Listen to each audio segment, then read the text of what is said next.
یہ قدیم چائنا کی بات ہے جہاں پر پہاڑوں کے درمیان واقع ایک گاؤں میں ایک بوڑھا آدمی رہتا تھا۔ وہ اپنی سمجھداری کی وجہ سے بڑا مشہور تھا۔ دور دراز سے لوگ بڑا لمبا سفر کر کے اس سے مشورہ کرنے آیا کرتے تھے۔ ایک دفعہ چین کا بادشاہ بھی اس بوڑھے آدمی سے ملنے کے لیے آیا۔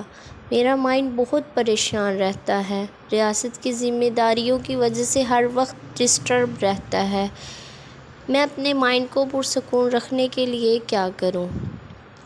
بوڑھے آدمی نے کہا کہ آپ کچھ بھی نہ کریں، آپ جائیں اور اپنے مائنڈ کو میرے پاس لے کر آئیں، میں اسے پرسکون کر دوں گا۔ بادشاہ اس کی بات سن کر حیران رہ گیا، اسے تو کچھ سمجھ نہ آئی۔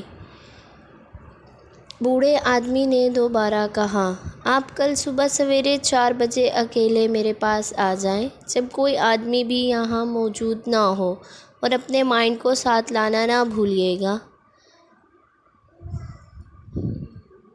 اب بادشاہ کو تو ساری رات نیند نہ آئی، وہ کروٹیں بدلتا رہا اور سوچتا رہا کہ بوڑھے آدمی نے کیا بات کی ہے، اپنے مائنڈ کو بھی ساتھ لے کر آؤ۔ یہ بوڑھا آدمی تو مجھے پاگل لگتا ہے، اس نے کیسی بات کی ہے، اپنے مائنڈ کو میرے پاس لے کر آؤ۔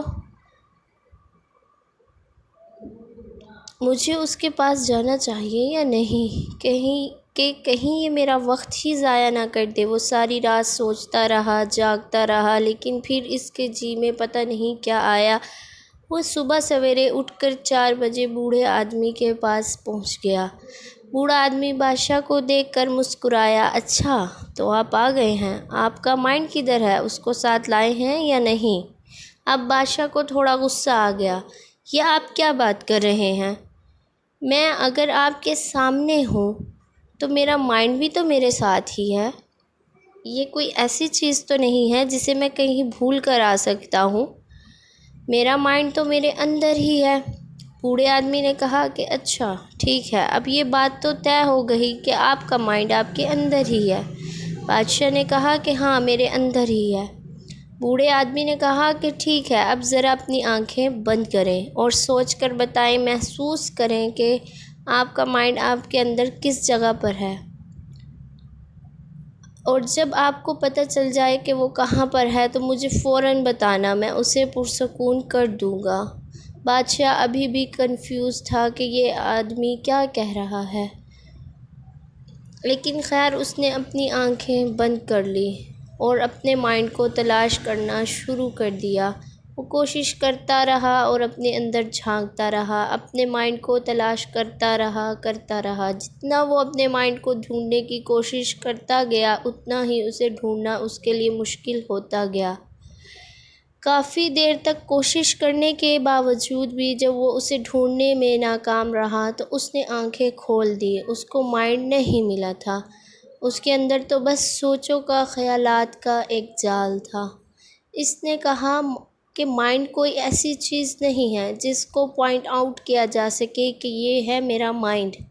مائنڈ کا پتہ تو اس کے کام سے لگتا ہے، مائنڈ کا کام ہے سوچنا، سوچتے رہنا۔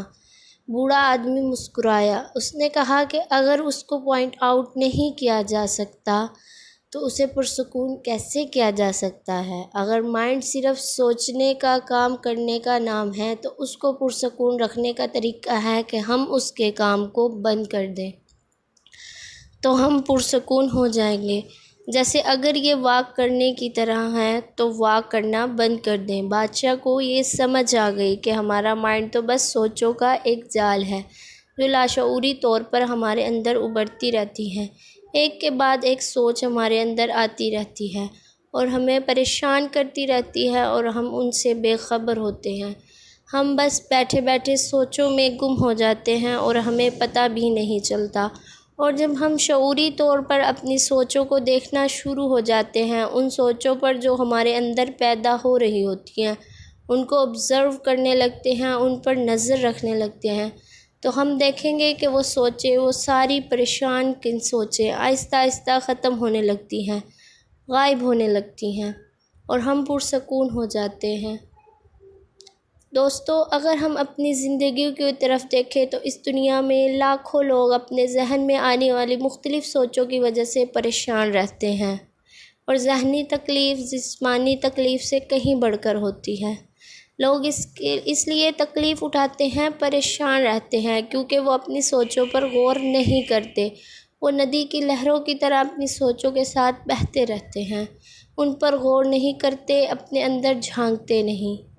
اگر ہم اپنے اندر جھانکیں، شعوری طور پر دیکھیں تو ہمیں پتہ چلے گا کہ ہمارا مائنڈ کچھ بھی نہیں ہے، وہ تو بس سوچوں کا ایک جال ہے جو لاشعوری طور پر ہمارے ذہن میں آتی رہتی ہیں۔ اور جب ہم اپنی سوچوں کے بارے اویئر کرنے لگتے ہیں، ان پر نظر رکھنے لگتے ہیں کہ ہم کیا سوچ رہے ہیں، تو وہ پریشان کرنے والی سوچیں خود ہی غائب ہو جاتی ہیں۔ ہمارا ذہن خالی ہو جاتا ہے، غائب ہو جاتا ہے، اور ہم پرسکون ہو جاتے ہیں۔ اس لیے جب کبھی آپ پریشان ہوں تو آرام سے کسی جگہ پر بیٹھ کر اپنی سوچوں پر غور کریں کہ آپ کیا سوچ رہے ہیں، کون سی سوچ آپ کے ذہن میں آ رہی ہے اور کون سی جا رہی ہے۔ کسی بھی سوچ کو پکڑنے کی کوشش نہ کریں، بلکہ انہیں آنے جانے دیں۔ بالکل ایسے ہی جیسے آپ سڑک کے کنارے کھڑے ہوں، سڑک پر آتی جاتی ٹریفک کو دیکھ رہے ہوتے ہیں اور کسی بھی گاڑی کو روکنے کی کوشش نہیں کرتے۔ جب آپ پرسکون ہو کر اپنی سوچوں کو آبزرو کرنے لگتے ہیں کہ کون سی سوچ آ رہی ہے، کون سی سوچ جا رہی ہے، تو وہ ساری سوچیں آہستہ آہستہ مدھم پڑنے لگتی ہیں اور پھر ختم ہو جاتی ہیں، اور آپ کے پاس صرف آپ کا اپنا آپ بچتا ہے جو بالکل پرسکون